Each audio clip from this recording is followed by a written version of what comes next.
264 596, c'est le nombre d'habitants en Nouvelle-Calédonie en 2025.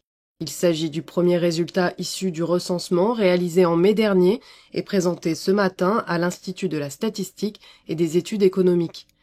La province sud regroupe 74% des résidents, la province nord 19% et la province des îles 7%. Le nombre d'habitants chute de plus de 5% dans certaines communes, à Nouméa, au Mont-d'Or ou encore à Pointe-d'Imier. Elle baisse de façon plus modérée à Dimbéa ou à Touault par exemple. La population est quasi stable dans certaines communes, Koné, Bourail ou Lifou. Une hausse modérée est observée à Thio ou à Kawa par exemple. Elle est supérieure à 5% dans les communes du Grand Nord ou à Marais. Reste que sur l'ensemble du pays, la population est en forte baisse, avec 6 811 habitants de moins qu'en 2019. C'est historique, la population du pays est en baisse. En 2025, la Nouvelle-Calédonie compte 264 596 habitants, contre environ 271 000 en 2019. Une baisse de près de 7 000 personnes en 6 ans, du jamais vu depuis 1946. Que la population baisse, oui, c'était à peu près certain. Mais je pense que s'il y a une petite surprise pour certains, c'est presque qu'ils vont dire on aurait cru que la population avait plus diminué que ça. Et ça, c'est aussi l'effet grossissant, je dirais, que peuvent avoir les réseaux sociaux ou des discours sur tout le monde est parti ou avec le Covid, tout le monde est mort. Enfin bon, il faut s'en méfier un petit peu et la statistique est là justement pour remettre l'église au milieu du village. Cette baisse de 6 811 habitants s'explique par 2 facteurs, à commencer par le sol naturel qui enregistre une baisse de naissance et par le sol migratoire qui enregistre environ 18 000 départs sur la période de 2019 à 2025. Bien garder en tête qu'il y a des tendances lourdes, baisse de la natalité, vieillissement de la population, décohabitation, etc., qui étaient déjà à l'œuvre entre 2014 et 2019, qui continuent à être à l'œuvre. Et il ne faudrait pas résumer, je dirais, ou effacer les tendances lourdes derrière des éléments plus conjoncturels. Entre 2014 et 2019, le solde migratoire était déjà négatif mais modéré. Il s'est nettement dégradé entre 2019 et 2025, avec de nombreux départs enregistrés sur cette période. Covid, crise nickel, instabilité institutionnelle ou encore les violences de 2024 ne sont pas les principaux facteurs explicatifs. Il ne faut pas oublier que sur la période 2014-2019, on avait déjà un solde migratoire sensiblement négatif. Donc ce n'est pas une nouveauté qui serait entièrement liée notamment à l'impact des émeutes de mai 2024. Le solde migratoire négatif, il existe depuis probablement une petite dizaine d'années.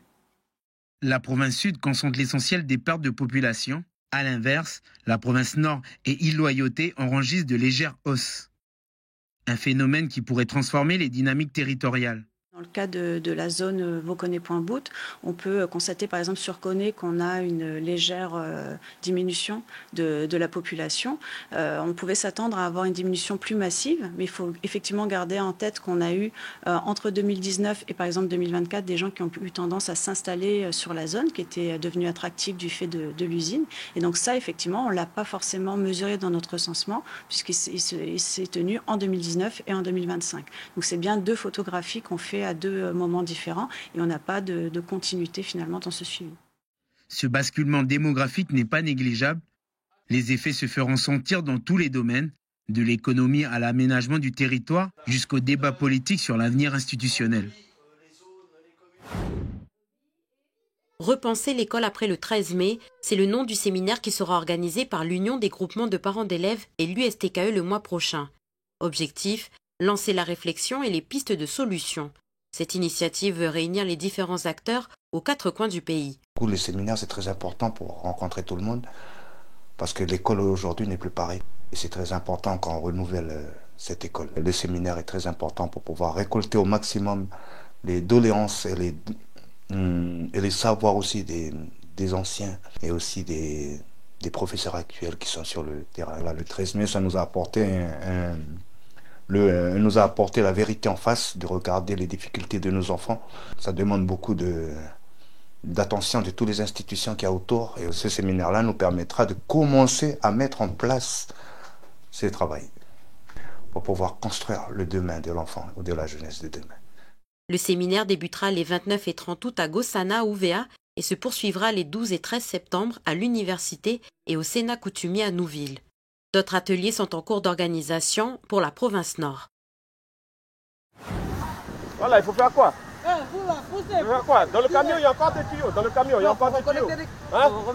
Voilà, il faut allonger. Allez, prolonger. Il faut fermer ici, là. En intervention, les pompiers font face à de nombreuses situations. Il faut donc être capable de réagir efficacement. Cette démonstration est l'occasion pour les jeunes de se glisser dans la peau d'un soldat du feu. Tu peux aller là-bas, emmener la bande pour aller pointer avec mes livres. C'est au centre culturel de Yingen que les jeunes demandeurs d'emploi sont invités à s'informer. Une journée axée sur les métiers de la défense et de la sécurité. RSMA, les armées, les pompiers et la sécurité civile sont présents pour cette action organisée par les points information jeunesse de Yingen et de Touo.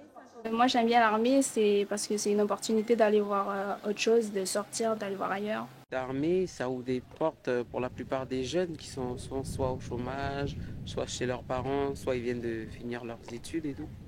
Ça, il faut faire 5 fois. Au bout de la 5e, tu revérifies l'état de la conscience. Des perspectives pour la jeunesse, mais aussi une recherche de vocation du côté des organisateurs. Il y a un réel besoin de sapeurs-pompiers. Moi, je suis la seule sapeur-pompier volontaire femme de Yingen.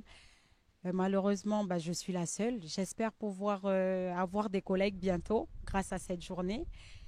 Et puis aussi, le but de ma collègue du point information jeunesse de Touo, c'était de recruter des jeunes volontaires qui seraient motivés pour passer les formations, pour pouvoir être sapeur-pompier volontaire et pouvoir justement réouvrir la caserne de Touo avec des nouveaux sapeurs-pompiers.